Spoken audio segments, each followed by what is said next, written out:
Assalamualaikum warahmatullahi wabarakatuh. Yang kami hormati Ibu Inneke Dina Pratiwi SPD MPD selaku dosen pengampu mata kuliah menulis karya ilmiah. Kami dari kelompok 9 akan memaparkan materi mengenai perujukan dengan catatan kaki atau footnotes dan catatan kaki untuk sumber tak tertulis.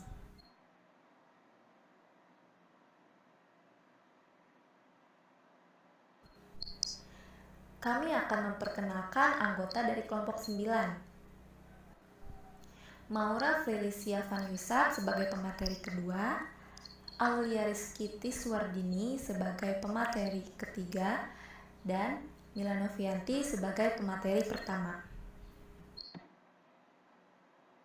Saya Milanovianti sebagai pemateri pertama akan memaparkan materi mengenai perujukan dengan catatan kaki atau footnotes.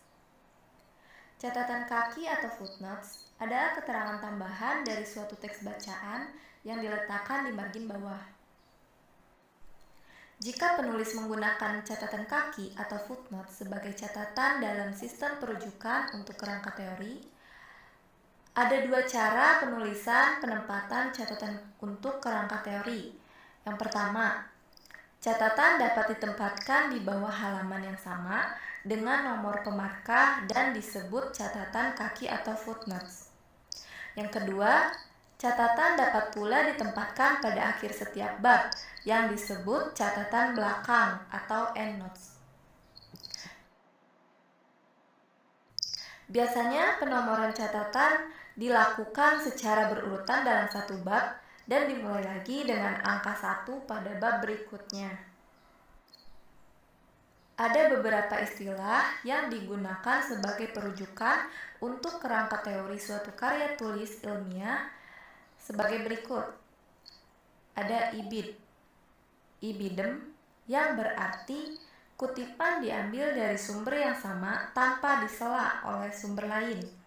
Nah, singkatan ibid ini digunakan jika perujukan mengacu langsung pada karya yang disebut dalam perujukan nomor sebelumnya. Jika nomor halaman pengacuan sama, tidak perlu dicantumkan nomor halaman. Tapi, jika nomor halamannya berbeda, setelah ibid dicantumkan nomor halamannya. Penulisannya ibid, lalu diikuti oleh tanda titik dan dicetak miring. Contohnya, ibid, titik, koma, halaman yang berbedanya. Yang kedua, ada opcit atau kepanjangannya opere citato yang berarti kutipan diambil dari sumber yang telah disebut sebelumnya pada halaman yang berbeda dan telah diselingi sumber lain. Nah, teknik penulisannya adalah menggunakan nama keluarga atau marga dari penulis tersebut, lalu diikuti oleh singkatan opcit, titik koma, lalu diikuti oleh nomor halaman. Jika halaman perujukannya berbeda dari perujukan pertama, contohnya, nama marga penulisnya yaitu Mulyono, koma, singkatan op, titik, cit, titik koma, lalu nomor halamannya. Baik, saya akan melanjutkan pembahasan dari pemateri pertama, yaitu ada logcit atau logo citato, berarti kutipan diambil dari sumber dan halaman yang sama yang telah disela oleh sumber lain. Teknik penulisannya yaitu nama keluarga atau marga penulis diikuti oleh log titik cit. Contoh, Nasution sebagai nama marga penulis, koma, log titik cit titik dengan bercetak miring. Berikut adalah contoh penulisan perujukan catatan kaki untuk kerangka karya tulis ilmiah diambil dari Keraf 1997. Untuk penulisan ibid, Edgar Stephen sebagai nama penulis, An Introduction to Linguistic Science sebagai nama judul dengan bercetak miring, New Haven sebagai nama kota, terbit, 1947 sebagai tahun terbit, HLM atau halaman titik 40 sebagai halaman buku tersebut yang dikutip. Paragraf kedua ada ibit titik bercetak miring. Paragraf 3 ada ibit titik, 65 bercetak miring dengan 65 sebagai halaman karya ilmiahnya.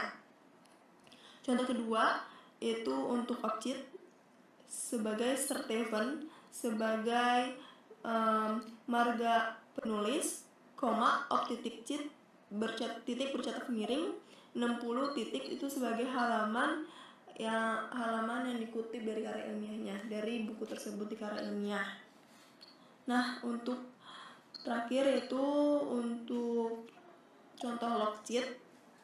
Pertama ada M. Ramelan sebagai nama penulis, partikel-partikel bahasa Indonesia, Seminar Bahasa Indonesia 1986 sebagai nama judul sekaligus tahun terbit buku tersebut. Dalam kurung Ende sebagai nama kota terbit, titik 2 Nusa Indah sebagai penerbit, HLM atau halaman 125 halaman yang akan dikutip. Diikuti dengan paragraf kedua yaitu Ramlan, log titik cit titik. Ramlan yaitu sebagai nama marga atau nama belakang dari penulis, log cit titik dengan bercetak miring.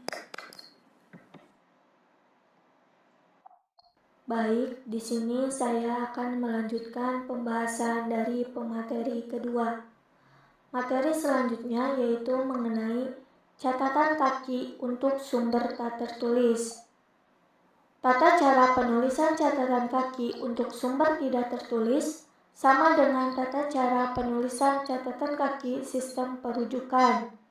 Catatan kaki untuk sumber tidak tertulis dapat berupa suatu keterangan tambahan tentang istilah atau ungkapan yang tercantum dalam naskah. Selain itu, rujukannya juga dapat pada sesuatu yang bukan buku, bisa seperti keterangan wawancara, pidato di televisi, berita di radio, dan sejenisnya. Bagian yang akan diterangkan diberi nomor misalnya 1, 2, 3, dan seterusnya di belakang yang dinaikkan setengah spasi tanpa jarak ketukan. Catatan kaki diletakkan di bagian bawah halaman dengan dibatasi oleh garis sepanjang 10 pukulan dari pembatas ke catatan kaki 2 spasi. Nomor catatan kaki dinaikkan setengah spasi di depan penjelasannya dan diberi kurung tutup. Nah, di sini ada contoh catatan kaki untuk sumber tak tertulis. Selanjutnya dikatakan bahwa apabila seseorang telah ditangkap dan ditahan, tetapi ternyata tidak cukup bukti bahwa yang bersangkutan melanggar hukum, maka pra peradilan harus memeriksa dan memutuskan nasib tersangka. Di sini, kata pra peradilan diberi nomor, yaitu nomor 1. Untuk mengetahui pembahasan selanjutnya, kita lanjut ke slide berikutnya. Di sini, sekali lagi ditandaskan bahwa istilah-istilah seperti ibit, opcit, dan lockchit tidak digunakan dalam karya tulis ilmiah jika penulis mengikuti cara catatan pustaka atau body notes. Dalam cara catatan pustaka atau body notes, informasi tentang nama penulis dan tahun terbit, serta halaman yang dikutip langsung dicantumkan dalam teks atau in notes. Nah, kata pra peradilan yang diberi nomor tadi dapat dibuat catatan kaki untuk sumber tak tertulis, asalkan di bawah halaman dicantumkan dan dijelaskan mengenai pemberian nomor tersebut. Sama halnya pada contoh yang sudah dibacakan tadi, yang dimana kata pra peradilan ini menunjukkan bahwa pra-peradilan sebagai lembaga yang akan memeriksa atau memuat sah atau tidaknya suatu penangkapan dan penahanan terhadap seseorang. Baik, di sini materi sudah dibahas oleh kelompok kami. Di sini juga ada sumber pustaka mengenai pengambilan materi, yaitu yang pertama ada dari buku mengenai metode penulisan ilmiah karya E. Zainal Arifin. Lalu kedua ada dari internet mengenai catatan kaki pengertian dan fungsi cara menulis contoh dari website guru pendidikan yang diakses secara online. Sekian yang dapat kami sampaikan. Mohon maaf apabila ada kesalahan, baik yang disengaja maupun yang tidak disengaja. Kurang lebihnya mohon maaf. Wassalamualaikum warahmatullahi wabarakatuh.